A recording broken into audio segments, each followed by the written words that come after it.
Jak bychom se měli postarat o vyvýšené záhony po sezóně? Tak stejně jako o klasické záhony je potřeba se o ně postarat, aby jsme měli tu správnou úrodu. Začínáme tím u vyvýšených záhonů, že zkontrolujeme konstrukci. Když jsou to dřevěné vyvýšené záhony, tak je potřeba to natřít. Když jsou to plastové, tak stačí jenom zkontrolovat, zda tam došlo k nějakému mechanickému poškození. Zmínil jste plast. Je tento materiál vůbec vhodný pro pěstování zeleniny?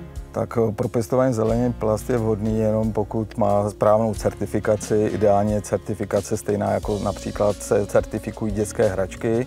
A je dobré, aby ten plast byl z recyklovaného materiálu, z recyklovaného plastu. Tím šetříme životní prostředí a snižujeme uhlíkovou stopu takové věci až o 70%. Konstrukci jsme zkontrolovali, co dalšího musíme udělat? Podívat se, jak je na tom záhon, co se týká půdy. Nejdřív odstranit staré rostliny, veškerou organickou hmotu po sklizni. Potom je dobrý tam dát třeba hnůj nebo kompost kvalitní, tak, aby jsme dodali živiny a navrch doplnit zeminu, která se sedá v tom vyvýšeném záhonu.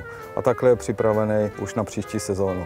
Velmi často se ve vyvýšených záhodech pěstují jahody. Jakou péči od nás teď vyžadují? Jahody je potřeba nejdřív zkontrolovat, odstranit staré listy, podívat se, jestli tam nejsou nějací škůdci nebo nějaké ošklivosti a potom doplnit půdu, pokud někde chybí. A dobrý je před zimou dát slámu, aby vlastně chránila před mrazem tyhle rostliny.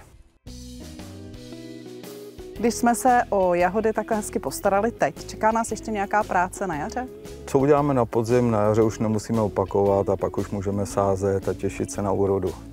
Pokud zjistíme, že by se nám hodil další vyvýšený záhon, že jich nemáme dost, kdy je na to správná doba založit ho? Čím dál častější trend a správný je zakládat vyvýšené záhony na podzim, protože my je můžeme využít i jako kompostér, to znamená věci ze zahrady z podzimu tam dát, větve, listí a tak, zasypeme zeminou a na jaře už je ten vyvýšený záhon připravený a zase budeme čekat jenom na úrodu.